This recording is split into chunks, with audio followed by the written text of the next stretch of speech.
여러분이 설레는 마음으로 비행기에서 내려 바르셀로나 공항을 빠져나왔다고 상상해보세요. 가우디의 건축물, 지중해의 햇살, 그리고 맛있는 타파스를 기대하며 거리로 나섰는데요. 골목벽에는 "Tourists go home" 이라는 스프레이 낙서가 빼곡합니다. 레스토랑 테라스에 앉아 커피를 마시려는데 갑자기 물총을 든 시위대가 나타나 관광객을 향해 물을 뿌리기 시작합니다.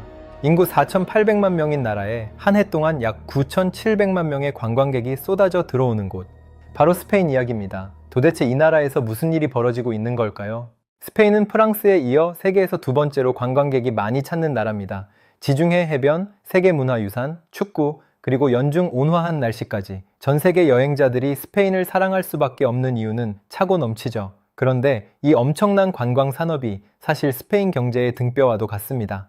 스페인 국가통계청 기준으로 관광은 전체 GDP의 약 12.6%를 차지하고 있고요. 이 산업에 종사하는 사람만 300만 명이 넘습니다. 전체 고용의 약 13%에 달하는 수치예요. 쉽게 말해서 스페인 사람 10명 중 1명 이상은 관광과 관련된 일을 하며 먹고 사는 셈이에요. 코로나 팬데믹이 끝난 뒤 이른바 보복 여행이라 불리는 여행 폭발이 시작됐습니다. 사람들이 그동안 못 갔던 여행을 한꺼번에 쏟아내기 시작한 거죠. 2024년에 스페인을 방문한 외국인 관광객은 약 9,400만 명이었고 2025년에는 그 기록을 또 갈아치우며 9,680만 명에 달했습니다. 관광 수입도 약 1,350억 유로, 우리 돈으로 대략 190조 원에 가까운 사상 최대치를 기록했어요. 숫자만 보면은 스페인 경제가 대호황인 것처럼 보이죠. 그런데 이상한 점이 있습니다. 경제가 이렇게 잘 돌아가는데 왜 스페인 사람들은 거리로 나와서 "관광객 꺼져라를 외치는 걸까요? 그 답은 이 화려한 숫자 뒤에 감춰진 현실에 있습니다. 바르셀로나의 해변 마을 바르셀로네타를 한번 떠올려 보세요. 원래 이곳은 어부들과 노동자들이 좁은 골목 사이로 빨래를 널고 동네 시장에서 장을 보던 서민 동네였습니다. 그런데 지금 이 동네의 풍경은 완전히 달라졌어요. 골목마다 에어비앤비 숙소 안내문이 붙어 있고 새벽 3시에도 취한 관광객들의 소음이 울려 퍼집니다. 아이를 키우는 가족은 잠을 잘 수 없고 동네 빵집과 생선 가게는 기념품 가게와 젤라토 집으로 바뀌었어요. 비단 이 동네만의 이야기가 아닙니다. 바르셀로나에서 가장 유명한 거리인 라 람블라도 마찬가지예요. 한때 시민들의 산책로였던 이 거리는 지금 저품질 기념품 가게와 패스트푸드 체인으로 가득 차서 정작 현지인들은 발길을 끄는 지 오래입니다. 한마디로 도시가 시민을 위한 공간이 아니라 관광객을 위한 테마파크로 변해가고 있는 거예요. 결국 원래 살던 주민들은 하나둘 짐을 싸서 떠났습니다. 실제로 2007년부터 2019년 사이에 바르셀로나 구시가지 일부 지역에서 주민 수가 45%나 줄었다는 통계가 있어요. 절반 가까운 사람들이 자기 동네에서 밀려난 겁니다. 사그라다 파밀리아 성당 주변 동네를 한번 생각해 보세요. 이 동네에는 약 5만 명의 주민이 살고 있는데요. 여름이 되면 매일 5만 명의 관광객이 이 성당 하나를 보러 몰려옵니다. 동네 인구만큼의 사람이 매일 쏟아져 들어오는 거예요. 좁은 골목은 셀카봉을 든 사람들로 발 디딜 틈이 없고 동네 슈퍼마켓은 관광객 대상 편의점으로 바뀌었습니다. 주민들은 장을 보러 나가는 것조차 전쟁이 되어버렸어요. 바르셀로나 시의회도 이 지역을 공식적으로 관광 과밀 지역으로 지정해야 했을 정도입니다. 이 문제의 핵심에는 주거 위기가 있어요. 스페인 전역의 임대료는 지난 10년간 최대 80%까지 폭등했습니다. 평균적으로 스페인 세입자들은 소득의 약 47%를 집세로 내고 있는데요. 흔히 주거비가 소득의 30%를 넘으면 위험하다고 하잖아요. 스페인은 이미 그 경계를 한참 넘어선 상태인 거예요. 청년층은 더 심각합니다. 스페인의 한 보고서에 따르면 젊은 세입자들은 월급의 최대 92%를 방 하나 빌리는 데 써야 하는 경우도 있다고 해요. 월급을 받아도 밥 먹고 교통비 내면 남는 게 거의 없는 거죠. 왜 이렇게까지 됐을까요? 가장 큰 원인 중 하나는 당이 임대 시장의 폭발적 성장입니다. 집주인 입장에서 한번 생각해 보세요. 현지인에게 한 달에 1,000유로를 받고 장기 임대를 줄 수도 있지만 에어비앤비에 올리면 하룻밤에 100유로, 한 달이면 3,000유로 가까이 벌 수 있습니다. 3배 차이가 나는데 어떤 선택을 하겠어요? 그래서 장기 임대 물량이 시장에서 빠르게 사라지고 남은 집들은 가격이 천정부지로 치솟은 겁니다. 집은 사람이 사는 공간이 아니라 관광 수익을 만드는 상품이 되어버린 거예요. 이 현상이 가장 극단적으로 드러나는 곳이 스페인의 섬들입니다. 마요르카, 이비자, 카나리아 제도. 이 이름들을 들으면 아마 눈부신 해변과 럭셔리 리조트가 떠오르실 거예요. 하지만 그 화려한 이면에는 전혀 다른 세계가 존재합니다. 이비자의 어느 대형 주차장, 해가 지면 이곳에 하나둘 불이 켜집니다. 캐러밴과 승합차 안에서요. 여기 사는 사람들은 노숙자가 아닙니다. 호텔 유지보수 직원, 레스토랑 웨이터, 병원 근무자까지 전부 엄연히 직장에 있는 사람들이에요. 다만 월급으로는 방 하나를 구할 수가 없는 겁니다. 엘파이스 보도에 따르면 이비자에서 방 하나를 빌리려면 월 900에서 1000유로가 필요하고 거기에 보증금까지 합치면 초기 비용만 4000에서 5000유로가 듭니다. 월급이 1500유로인 사람에게 이건 불가능한 금액이죠. 주차장에서 불과 5분 거리에는 1인당 최소 소비 금액이 270유로인 고급 나이트클럽이 영업 중이에요.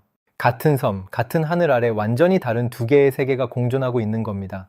한쪽에서는 샴페인 잔이 부딪히고 다른 한쪽에서는 캐러밴 안에서 이불을 뒤집어 쓴 채 내일 출근을 준비합니다. 더 심각한 건 이 주거 위기가 공공 서비스까지 무너뜨리고 있다는 점입니다. 이비자에서는 간호사, 경찰관, 교사 같은 필수 인력들이 집을 구하지 못해 섬을 떠나고 있어요. 경찰관 배치를 기피하는 현상이 생겼고 운전면허 시험관이나 주민센터 직원도 부족해서 공공 업무가 제대로 돌아가지 않습니다. 심지어 이비자의 한 병원에서는 여름철 의사와 간호사를 구하지 못해 병원 내 빈 병실을 숙소로 개조해서 제공하고 있어요. 처음에 8개 방으로 시작한 게 지금은 42개까지 늘었다고 합니다. 관광객을 치료할 의료진조차 잠잘 곳이 없는 나라. 이게 관광 대국 스페인의 숨겨진 얼굴이에요. 마요르카도 상황은 비슷합니다. 로이터 통신 보도에 따르면 약 1000명의 주민이 차량이나 캐러밴에서 생활하고 있고 팔매서 방 하나의 월세는 1200유로까지 치솟았어요. 그런데 여기서 한 가지 놀라운 사실이 있습니다. 카나리아 제도는 스페인에서 관광 산업이 가장 활발한 지역 중 하나인데요. 동시에 주민의 약 3분의 1이 빈곤 또는 사회적 배제 위험에 처해 있습니다. 관광객의 돈은 쏟아져 들어오는데 그 돈이 정작 현지 주민들의 삶으로는 흘러가지 않는 거예요. 돈이 없어서가 아니라 돈이 잘못 흐르고 있는 겁니다. 그렇다면 관광 산업이 만들어내는 일자리의 질은 어떨까요? 스페인 관광업의 숨겨진 얼굴이라고 할 수 있는 사람들이 있습니다. 바로 라스 켈리스라고 불리는 호텔 객실 청소 노동자들이에요. 약 10만에서 15만 명으로 추산되는 이 노동자들의 97%가 여성입니다. 이들의 하루를 상상해 보세요. 8시간 근무 동안 수십 개의 객실을 청소해야 하고 한 방당 주어지는 시간은 고작 10분 남짓이에요. 매트리스를 뒤집고 시트를 갈고 욕실을 닦고 쓰레기를 치우는 걸 그 안에 끝내야 합니다. 계약은 대부분 파트타임이거나 계절직이고 화학세제에 지속적으로 노출되지만 직업병으로 인정받기도 어렵습니다. 이들의 평균 급여는 동일 업종 정규직보다 월 500유로, 우리 돈으로 약 70만 원 정도 적다고 해요. 여러분이 묵었던 5성급 호텔의 깨끗한 하얀 침대 시트 뒤에 이런 현실이 숨겨져 있는 겁니다. 관광업 전체의 평균 연봉도 약 19,000유로 수준인데요. 매출은 사상 최대인데 노동자의 지갑은 얇아지는 이 역설. 어딘가에서 들어본 이야기 같지 않나요? 여기에 환경 문제까지 겹칩니다. 스페인은 최근 몇 년간 역대급 가뭄에 시달리고 있어요. 바르셀로나에서는 가뭄 경보가 발령되어 가정용 물 사용이 제한됐고 카탈루냐 지역에서는 개인 수영장 채우기가 금지됐습니다. 주민들은 샤워 시간을 줄이고 절수에 협조하고 있죠. 그런데 여기서 또 역설이 등장합니다. 일반 주민의 하루 물 사용량은 약 133리터인 반면 관광객은 호텔 수영장이나 스파, 골프장 등을 이용하면서 하루에 400에서 500리터를 사용한다는 연구 결과가 있어요. 주민들이 절수 경고를 받으며 살고 있는 동안 리조트의 수영장에는 여전히 파란 물이 반짝이고 있는 겁니다. 스페인 국민의 83%가 가뭄을 가장 큰 위협으로 꼽았다는 여론조사 결과는 이 문제가 단순한 환경 이슈를 넘어 생존의 문제로 인식되고 있다는 뜻이기도 합니다. 한편 바르셀로나 항구에는 또 다른 골칫거리가 있습니다. 바로 초대형 크루즈 선박이에요. 매년 약 800척의 크루즈가 이 항구에 입항하는데 2024년에만 약 160만 명의 크루즈 승객이 바르셀로나를 거쳐갔습니다. 문제는 대부분의 크루즈 승객들이 아침에 내려서 사그라다 파밀리아와 라 람블라를 훑고 오후에 다시 배에 올라탄다는 거예요. 도시의 혼잡은 극대화되는데 정작 지역 경제에 떨어지는 돈은 적습니다. 거기에 환경 오염도 심각해요. 한 보고서에 따르면 바르셀로나 항구의 크루즈 선박이 내뿜는 황산 화물은 도시 전체 자동차보다 5배나 많았습니다. 주민들의 거리를 막고 공기를 오염시키고 떠나면서 남기는 건 쓰레기뿐이라는 비판이 나올 수밖에 없는 구조죠. 이 모든 불만이 결국 거리로 터져 나왔습니다. 2024년 4월 카나리아 제도에서 수만 명 규모의 대규모 시위가 시작됐어요. 카나리아에는 한계가 있다는 구호와 함께요. 이어서 5월에는 마요르카 팔마에서 10,000명이 모였고 7월에는 바르셀로나에서 수천 명이 거리로 나섰습니다. 바르셀로나 시위에서는 물총으로 레스토랑 테라스의 관광객에게 물을 뿌리는 장면이 전 세계 뉴스를 탔어요. 이게 바로 도입부에서 말씀드린 그 장면입니다. 특히 2024년 5월에 벌어진 한 사건이 주민들의 분노에 기름을 부었는데요. 세계 최대 명품 그룹이 유네스코 세계문화유산인 구엘공원에서 패션쇼를 연 겁니다. 공원 전체가 폐쇄되고 동네 전체가 경찰과 사설 경비에 봉쇄됐어요. 부모가 유치원에 아이를 데리러 갈 때조차 신분증 검사를 받아야 했습니다. 행사 설치 과정에서 가우디가 설계한 유명한 계단 일부가 훼손되기까지 했죠. 여러분의 사치가 우리의 고통입니다. 라는 팻말을 든 주민들이 항의했지만 경찰은 곤봉으로 시위를 진압했고 이 장면은 가디언 등 외신을 통해 국제적인 비판을 받았습니다. 시민의 공원이 하룻밤의 럭셔리 이벤트를 위해 통째로 빼앗긴 거예요.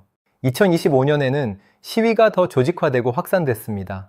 6월에는 바르셀로나, 팔마, 이비자, 그라나다 등 여러 도시에서 동시다발적으로 시위가 벌어졌고 이 움직임은 포르투갈과 이탈리아까지 번졌어요. 남유럽 관광 강화 네트워크라는 이름 아래 국경을 넘는 연대가 만들어진 겁니다.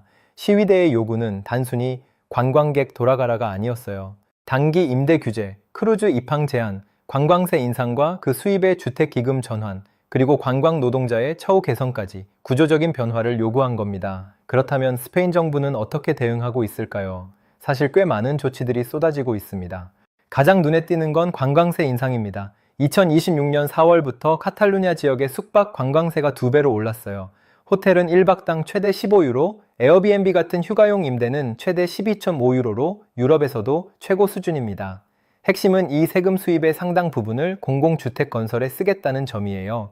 관광이 만든 문제를 관광의 돈으로 해결하겠다는 발상이죠. 단기 임대 규제도 본격화됐습니다.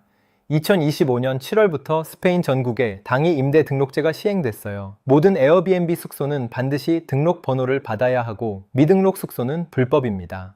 바르셀로나 시장은 한 발 더 나아가서 2028년까지 도시 내 약 10,000개의 단기 임대 허가를 전부 폐지하겠다고 선언했어요. 이 결정은 헌법재판소의 지지까지 받았습니다. 2025년 말에는 에어비앤비의 불법 숙소 광고에 대한 벌금으로 6,500만 유로가 부과됐고요. 크루즈도 예외가 아닙니다. 바르셀로나는 크루즈 터미널을 7개에서 5개로 줄이는 협상을 진행 중이고 발렌시아는 2026년부터 초대형 크루즈 선박의 입항 자체를 금지했습니다. 팔마 데 마요르카도 여름 성수기 크루즈 정박 횟수를 줄이기로 했고요. 그런데 이런 정책들은 양날의 검이에요. 관광세를 올리고 공항 이용료가 오르자 저가 항공사 라이언에어가 즉각 반발했습니다. 스페인 지방 노선에서 약 120만 석을 감축하고 아스투리아스 공항 노선은 전면 폐쇄한다고 발표한 거예요. 이건 단순한 항공사의 불만이 아닙니다. 저가 항공 노선이 줄어들면 관광에 크게 의존하는 지방 소도시들은 직격탄을 맞거든요. 관광객을 줄이자니 경제가 흔들리고 그대로 두자니 주민들의 삶이 무너지고 이게 바로 스페인이 빠진 딜레마입니다. 한 가지 더 흥미로운 시각이 있습니다. 스페인 하면 바르셀로나, 마드리드, 지중해 해변을 떠올리지만 내륙으로 들어가면 정반대의 풍경이 펼쳐져요. 텅 빈 스페인, 스페인어로 에스파냐 바시아라고 불리는 현상인데요. 해안이 관광객으로 터져나가는 동안 내륙 시골 마을들은 사람이 사라져 유령 마을이 되어가고 있습니다. 현재 스페인에서 사라진 무인 마을은 3,000개가 넘어요. 전체 마을의 42%가 인구 소멸 위험에 처해 있는데 이건 유럽 평균의 4배가 넘는 수치입니다. 아라곤 지방의 작은 마을 피타르케에서는 아이가 없어 학교가 문을 닫았다는 보도가 있었는데요. 마지막 학생이 졸업하고 난 뒤 텅 빈 교실을 상상해 보세요. 해안에는 사람이 넘치고 내륙은 텅 비어가는 같은 나라 안에서 정반대의 위기가 동시에 진행되고 있는 겁니다. 이 두 가지 위기는 사실 연결되어 있어요. 관광산업이 해안과 대도시에 집중되면서 일자리와 인프라도 거기로 몰렸고 내륙의 젊은 층은 떠났습니다. 그런데 해안의 일자리도 대부분 계절직이나 파트타임이라 안정적인 미래를 설계하기 어려워요. 스페인의 청년 실업률은 여전히 약 23%로 유럽에서 가장 높은 수준 중 하나입니다. 전체 실업률은 18년 만에 10% 밑으로 떨어졌지만 그 안을 들여다보면 양질의 일자리가 아니라 불안정한 관광 서비스직이 대부분인 거죠.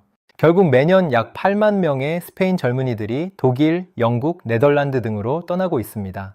앞서 말씀드린 이비자의 간호사가 네덜란드로 떠나려는 이유가 바로 이겁니다. 더 나은 급여와 안정적인 주거. 관광 대국에서 자란 청년들이 정작 자기 나라에서는 살 수 없어 떠나야 하는 아이러니예요. 그래서 지금 스페인에서는 양에서 진로라는 전환이 화두가 되고 있어요. 관광객을 더 많이 끌어들이는 게 아니라 지역사회와 공존할 수 있는 지속 가능한 관광 모델을 만들겠다라는 겁니다. 앞서 말씀드린 라스 켈리스 노동자들이 만든 페어 투어라는 인증 제도가 하나의 실마리인데요. 노동자에게 공정한 임금을 지급하고 환경 기준을 충족하는 호텔에 인증 마크를 부여하는 방식이에요.